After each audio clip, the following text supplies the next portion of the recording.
Coming up today, it's my Book of the Year show. This podcast is all about energy, vitality and motivation, and I've handpicked my favourite books from this year that will help you feel more energy and vitality in your life. Either that or you'll just find them a good read, but trust me, they are good ones. Hi, I'm Tony. I'm an author, presenter at Sky Sports, and years ago I went to the jungle and got ill. Very ill. So this is my podcast adventure to find more energy. It's packed with biohacking, science, health tech, supplements, and some of the most well-known experts on the planet. This is something I spent 4 months of my life doing with electrodes glued to my head so that you can do a lifetime worth of meditation. Decide what you don't give a fuck about, which is something you don't care about. Some of it gets quite out there. I had some stem cells sent up to my house that I had stored, and then I injected myself with mannitol. And we even hack hangovers. Alcohol is poisonous. So is water and oxygen in the wrong dosage. So that's my podcast, Zestology. Live life with energy, vitality and motivation. Hello again. It is my now traditional Book of the Year show, and welcome to a very glamorous recording studio today, sat at the kitchen table, and my microphone is balanced on my son's Thomas the Tank Engine, the classic library box. So he's got these sort of classic Thomas the Tank Engine books, which his granddad gave him, and it's in a it's in a box. So I'm looking at Thomas the Tank Engine, and I think that's Henry and Percy alongside him. That is how much I now know about Thomas the Tank Engine. Anyway, this is a podcast all about books, hence the relevance of my microphone being propped up on a load of books today, even if they aren't books that I've particularly attentively read this year. But I do this podcast at the end of every year, and the reason I like doing it is because I love books, and I do find books the best way to learn and assimilate new information on this adventure of mine. Because this podcast is all about an adventure, and in the search of more energy and vitality and motivation and health, really. And I just love reading. I have always been a voracious reader, and I really enjoy sharing the books on this Book of the Year show. And I know that these podcasts resonate with you as well, because I always get really nice emails.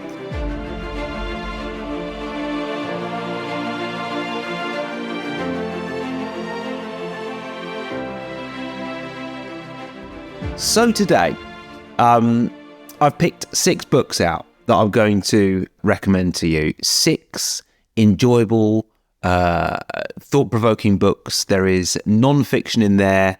There's fiction as well. And the reason for that is, as I think I've said before, I find fiction one of the best ways to relax. And when I'm relaxed, conversely, at the other side, I've got more energy. So I've got some non-fiction, some fiction, and some kitchen books as well. I would say that personally, it's not been a classic year for me for books, and I wonder if that is because I've been reading too much Thomas the Tank Engine, or maybe not. But in the last couple of months, it's totally turned around, and I've read some brilliant ones. And this year, I'm going to break with convention, and I'm going to go straight in for my Book of the Year. So, if you're someone who likes getting inspired and motivated, and I thought I'd do this podcast towards the end of the year when I know you've got a bit more time around Thanksgiving, Black Friday, Christmas, the festive season and so on, you may be looking for something to read, and that is why I am starting with my Book of the Year, which is Johann Hari's Stolen Focus. You may have heard of this. It is a Sunday Times and New York Times bestseller. It's about how the modern world is driving us crazy. And it is frankly terrifying at times. Oprah Winfrey, in the blurb for this book, says, "This book is exactly what the world needs right now. Worth your time and certainly worth your focus."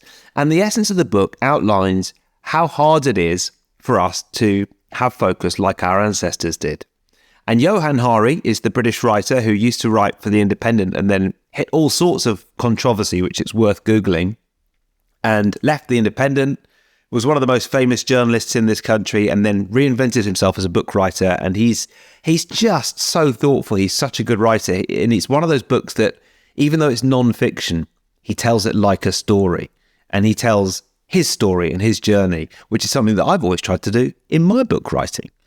And I think one of the reasons I really enjoyed this is because I've been working on 2 books which are being released at the start of 2023. One around screens and healthy screen time, and one about neuro-linguistic programming, which you may have heard me talking about before. And this book, I thought, cool, if I can make my books anything like as good as this one, I'll really be happy. It outlines how hard it is to pay attention. And depressingly, Johann Hari does say through the book that it's most of the time it's not our fault. We can try all we like to pay more attention and have more focus, but the forces ranged against us behind that tiny little screen are so powerful that actually it's just really hard. I've picked out a couple of short excerpts to read you from Johann's book, and I'm sure he won't mind me doing that because I am promoting the book after all. Let me have a sip of my coffee first, though. And the first one's about attention and exercise. And I've long felt that my attention span is much better when I work out and when I do lots of exercise. Today, for example, here I am sitting at the kitchen table. It's early afternoon and I've already been to the gym, done my workout, and I got back and I was energized and ready to go. And it turns out that the science backs this up. So this is the first bit of the book by Johann Hari that I've selected to read to you. For years, scientists have been discovering a broad body of evidence showing that when people run around or engage in any form of exercise, their ability to pay attention improves. For example, one study that investigated this found that exercise provides an exceptional boost to attention in children. Professor Joel Nigg, who I interviewed in Portland, has summarised the evidence clearly. He explains that, quote, for developing children, aerobic exercise expands the growth of brain connections, the frontal cortex, and the brain chemicals that support self-regulation and executive functioning. Exercise causes changes that make the brain grow more and get more efficient. Wow. And then he goes on to say the evidence showing this is so broad that these findings should be regarded as definite. The evidence couldn't be clearer. If you stop kids from acting on their natural desire to run around, on average, their attention and the overall health of their brains will suffer. I mean, listen, if it's going on with kids, it's going on with adults as well, but perhaps you can see the changes more with kids. Rhonda Patrick, who many of you will probably know of, a very well-known doctor who's into biohacking, optimizing performance, brain and body. She talks about how when she's got an important presentation, she will always do at a minimum 15 minutes of vigorous exercise beforehand because it really does. The science shows it switches on the brain. And I have for many years, as you know, being a listener of this podcast, I have measured things and I've measured my mood, and my mood is a lot better when I do a lot of exercise.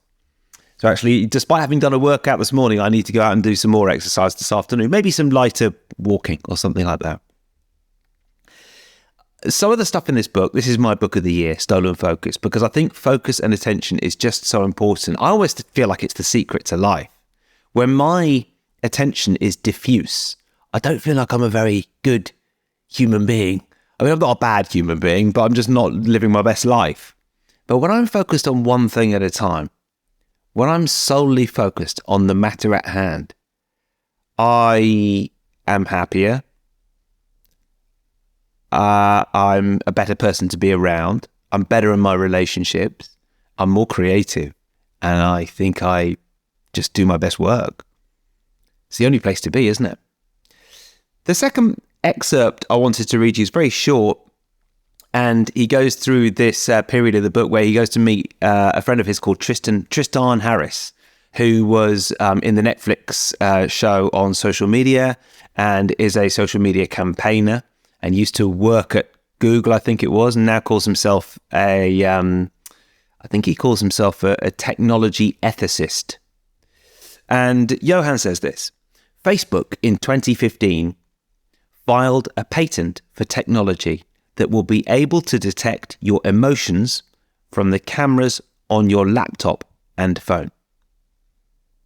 So that's the first sentence I wanted to read to you. I mean, frankly terrifying. And that was 7 years ago. And Harris, he goes on to talk about Harris's colleague, Asa. And he says, Asa warns, our supercomputers are going to test their way to finding all our vulnerabilities without anyone stopping to ask, is that right? It'll feel to us a little bit like we're still making our own decisions, but it will be a direct attack against agency and free will. So Johann Hari makes the point throughout that it's not a self-help book. He's just sort of outlining the evidence, but actually it certainly, there are a lot of takeaways. I mean, I don't really like the word self-help or the phrase self-help anyway, but there are a lot of takeaways from it, and you will find it inspiring as well. Just looking on amazon.co.uk, not .com, but on .co.uk, it's got 3,044 reviews, of which the vast majority are positive. So that is my book of the year. That is the book that's perhaps resonated with me most this year, and I highly and heartily recommend it. Right, well, there's not one book, there's 6. So let's move on to the second book, and that is, it's a series of books actually. It's the Gentle Discipline series by Sarah Ockwell Smith. And I did mention her last year, but I'm going to do it again this year because since I mentioned her in a previous Book of the Year podcast, Sarah Ockwell Smith has come on the podcast. We approached her and she came on. I was very pleased about it. We had to wait quite a long time. I think we had to wait about 4 months to get her on. But as seen in the New York Times, she provides practical guides that present an alternative to a sort of shouty parenting that is very much a default for most parents. And this is one for parents only. There's no point in saying read this if you're not a parent. I know a lot of people are a parent listening to this podcast, and a lot of people are not parents. And it's obviously such a big part of my life that whenever we come across a little challenge, which we have quite a few times this year, we have one author that we turn to, and that is the Gentle Parenting author, Sarah Ockwell Smith. And the Gentle Discipline book in particular is really good. The Gentle Eating book has been fantastic. Just the way we present food now is just different. We just put it on the table in a different way. I'm going to go and pick up my son from nursery in about 3 hours, and he will come back and the food will all be in buffet style on the table. He can pick what he wants and he can leave what he wants. And it just takes the pressure off him to sort of, eat your greens, mate. There you go. He just picks what he likes. And we always put something on there that he knows and is familiar with, and something a little bit more adventurous, and something that it might be just daddy is having to eat, or daddy and mummy. But it's just a healthier way to approach eating. And the other book that I think is great of hers is Gentle Sleep. So that's an excellent parenting book, and I highly recommend that. Now, I've got a couple of kitchen books for you. The first one is Glucose Goddess. Now, some of you may have heard of this, but the entry drug, if you like, for Glucose Goddess is the Instagram account. Because this is a woman who tracks balancing her blood sugar and posts an amazing graphs and Insta stories around how she can completely blunt her body's insulin response and her body's sugar response by doing certain crazy hacks. And this is a book, I must confess, I haven't read it cover to cover. It's still in the kitchen and it sort of gets dipped into at various times. But Jessie, aka the Glucose Goddess, takes you on a fun and informative journey to understand how food affects your sugar spikes and your health. And this is me coming in here, your mood as well. I mean, that's one of the things I really think this book will help you with. Help you feel better, cut cravings, connect with yourself, all of that sort of thing. It turns out, incredibly, if you do something like have a little bit of apple cider vinegar before you eat rice, for example, or cook rice and leave it to cool for a bit, that will mean the glucose spike you get from eating that rice will be less. And I think one of the reasons that this book resonates with me is because I've been doing this podcast for almost 8 years now. And dietary science and science in general is on the move. And whilst I've got the greatest of healthy respect for doctors and scientists and the scientific establishment, it's clear that science and health tech is moving so quickly that there is more we can learn than necessarily just going to our doctors every time. You know, sometimes our doctor doesn't have all the answers. And Dietary Science, for example, for years we were focused on reducing fat and calories, but actually, as Jessie says, the real troublemakers are the foods that deregulate our blood sugar levels. So she's got recipes in there as well, which my wife has cooked lots of them for me, and I haven't cooked one myself, but they've all been absolutely delicious, I must say. But she talks about the order in which you should eat your food. So sometimes certain foods should just become before others, and then you'll just feel better afterwards. Crazy, isn't it? You will be one of those people who eats his burger first and then his chips. But, actually, I don't know if she talks about burger and chips, but you know what I mean. Some people like to portion out their plate, and maybe there's something behind that. She talks about what not to do on an empty stomach, which foods lead to mood swings, and how to avoid being sleepy at 3 p.m, which I feel slightly sleepy now, but there you go. I'll have a sip of it. Do you know what? I've actually got coffee on one side and a Trip CBD drink on the other side. So I really am living the biohacker cliche life, and there ain't no one going to stop me. Look, it's a good one. It's a Sunday Times bestseller, Glucose Revolution, by Jessie, aka the Glucose Goddess.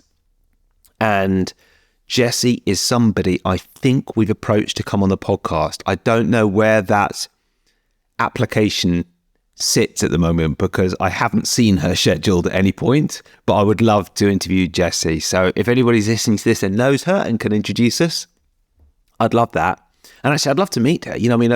She would be a great guest at something like the Health Optimization Summit in 2023 in London, or something like that. So that's my third book. The Glucose Goddess writes that brilliant book called The Glucose Revolution by Jessie Inchauspé. Okay, taking a quick moment to tell you about my podcast partners today. It is the makers of Magnesium Breakthrough Biooptimizers, but it's something special today because, as we know, this is Black Friday week. Yeah, it's a week now. It's a thing here in the UK and in the US, and wherever you are in the world, Biooptimizers are having an incredible Black Friday special offer sale. It is running from November the 21st to November the 29th, and you can get not only Magnesium Breakthrough, which is the best magnesium product, but all of Biooptimizer's best-in-class products with 25% off. They only offer this once a year. So I know a lot of people who've listened to this podcast have tried out Biooptimizers because I've mentioned it. And if you're still going with them, firstly, that's great. And secondly, you may want to stock up now. If you go to a different address to normal, just go to biooptimizers.com/Zestology, enter the usual code, which is Zestology10, and you'll get 25% off everything.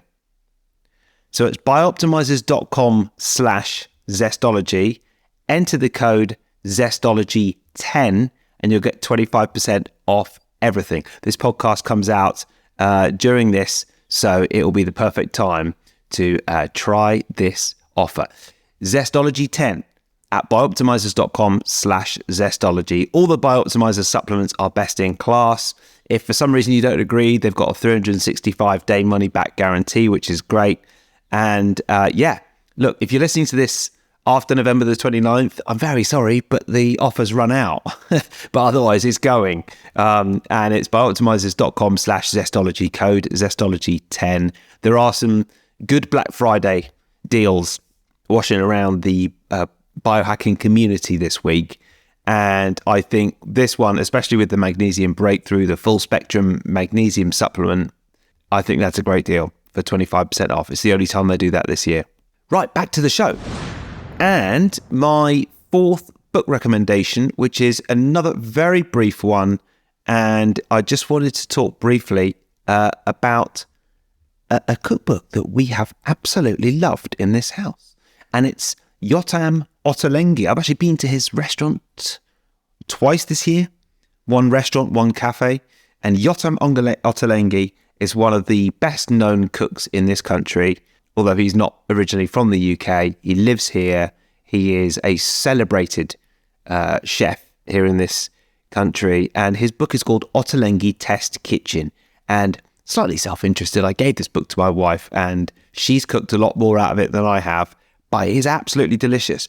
If you are someone who's into a sort of fairly bulletproof paleo way of cooking, which you probably are if you're listening to this podcast, there are a lot of cookbooks out there that don't really fulfill that brief. We've got a great cookbook called Ainsley's Caribbean Kitchen by the famous TV chef Ainsley Harriott. And the recipes are great, but it's just not very bulletproof, and it's not very low carb, and it just, you don't feel brilliant afterwards. And I think what Ottolenghi does very, very well is gets the flavors, very unusual flavors, lots of herbs and spices, but it always feels fairly healthy as well. Not particularly rich, but just very original, very unusual ways of cooking.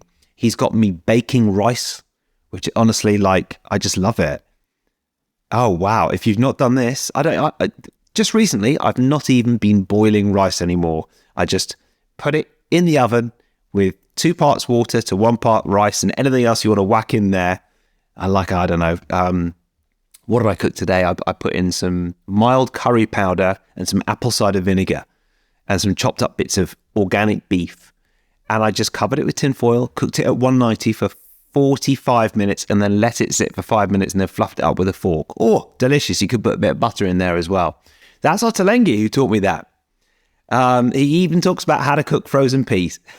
So it's Ottolenghi's Test Kitchen, and that is one of my books of the year. It's great.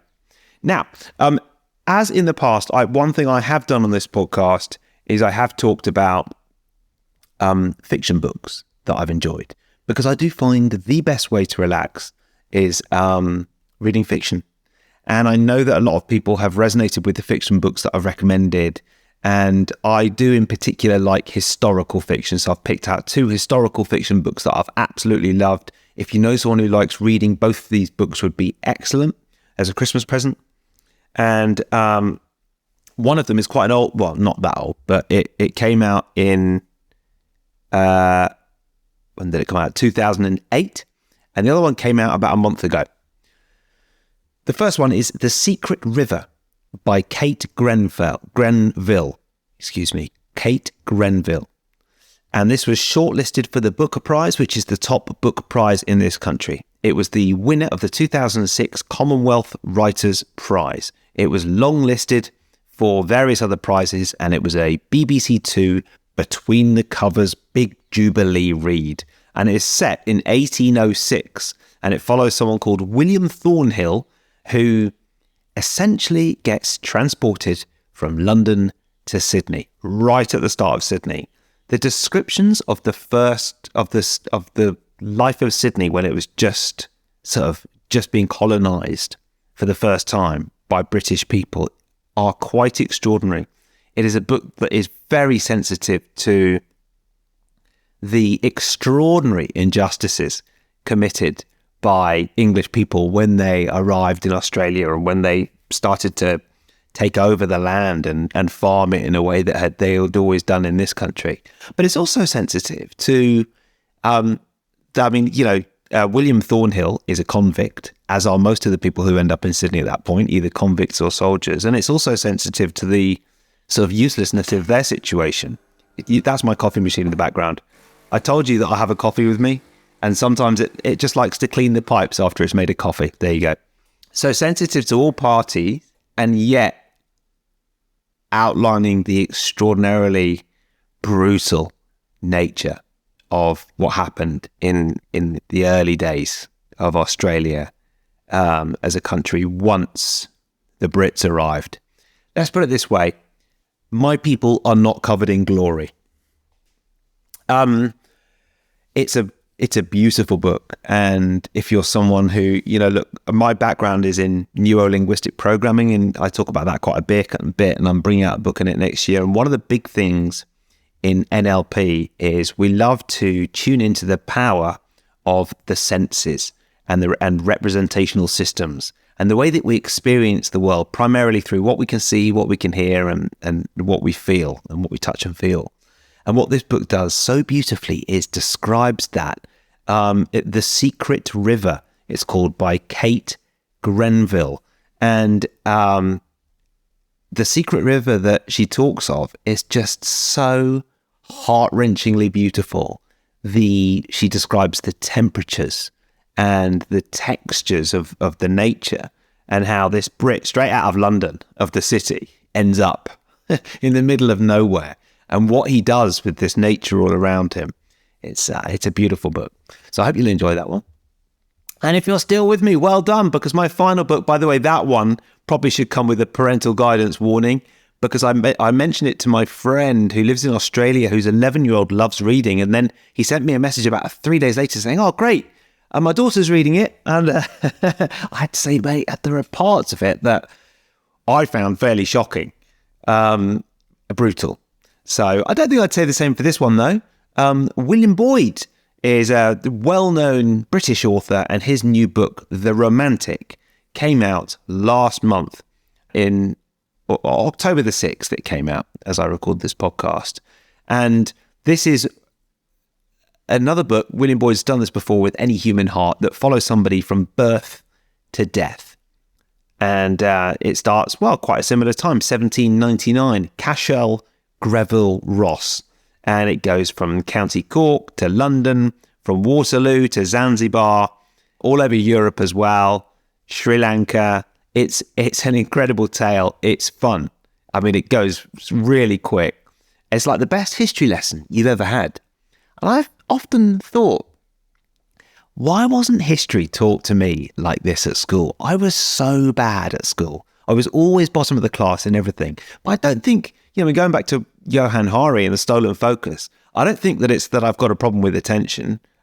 Sure, I have an addictive personality and I tend not to concentrate on things.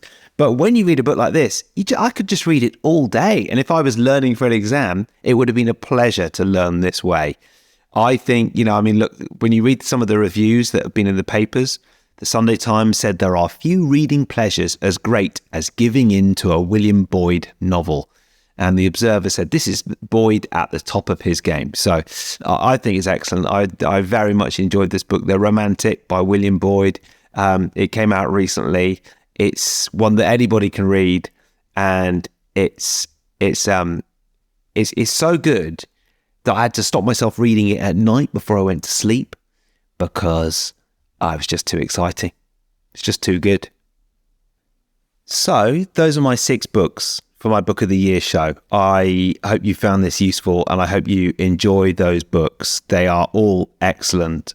Stolen Focus by Johann Hari, Anything in the Gentle Parenting series by Sarah Ockwell Smith, The Glucose Goddess, who writes the book The Glucose Revolution, The Secret River by Kate Grenville, the Ottolenghi Cookbook, which is excellent, and William Boyd, The Romantic as well. One book that didn't quite make the cut, but I enjoyed very much, is Michael Lewis, from the author of The Big Short, wrote a book called Liar's Poker. I loved this book, but it's not particularly on brand for Zestology. So look, if you're someone who might like that sort of thing, and you enjoyed the film The Big Short, which is definitely one of the best films around, then you'll enjoy that as well. I am tempted to maybe do another podcast on my favourite podcasts, but I don't want to sort of direct you away from my podcast. So if I do that, you've got to stay loyal to Zestology at the same time, okay? But those are my favourite books of the year. And as I alluded to, I do have 2 books coming out fairly shortly, and I'm going to now reveal what they're going to be called. And it's going to be a new series drawing on the skills of neuro-linguistic programming and biohacking. And it's called the 30-Day Expert Series. And you follow a series of mini chapters over 30 days to become, quote, expert in different topics. And the first 2 books that are going to be out in the next month or 2 are Stop Scrolling, Healthy Screen Time in 30 Days Without Throwing Your Phone Away, and Learn NLP, Master Neuro-Linguistic Programming, brackets, the non-boring way, in 30 days. So those are the 2 books. If you would like a preview, or you would like to be one of my beta readers, could you possibly send me a message? Tony@tonyrighton.com. I would love to hear from you, and that'd be great. And I've been using a few beta readers, and it's actually been a great process to just hone these books and make them what people want. And I love it so much. I mean, talk about focus. I think I'm at my happiest work-wise when I'm absorbed deepest in crafting words, and I suppose you could say podcasts as well. But anyway, Learn NLP and Stop Scrolling will be out very soon.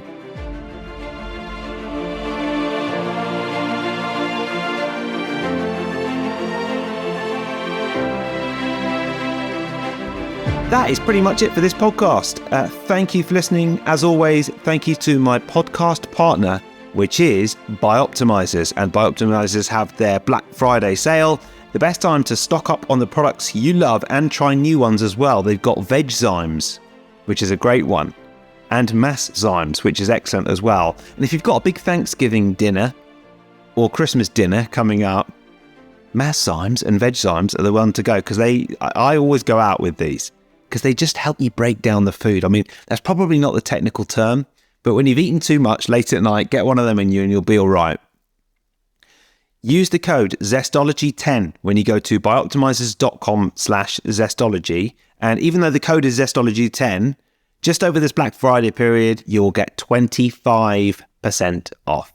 If you're listening and it's after November the 29th, I'm sorry, but you've missed out on the code. But you still get 10% off, but not 25%. I think it's while supplies last as well. So if you go there on the 28th and the supplies have gone, don't blame me, all right? I've given you full warning of it. Thank you, as always, for listening to this podcast. I've got some... I'm really excited about the podcasts coming up over the next few weeks, actually. And then, as always, we've got a special array of podcasts at the start of 2023. I know that's a little way off, but I've already been planning it. We've been storyboarding what we want to do. And at the start of 2023, we're looking at New Year's resolutions. And we're also looking at one miracle supplement that stops you getting ill. I am very skeptical, but apparently it works. That's coming fairly soon on Zestology. As always, thank you for listening and see you next time.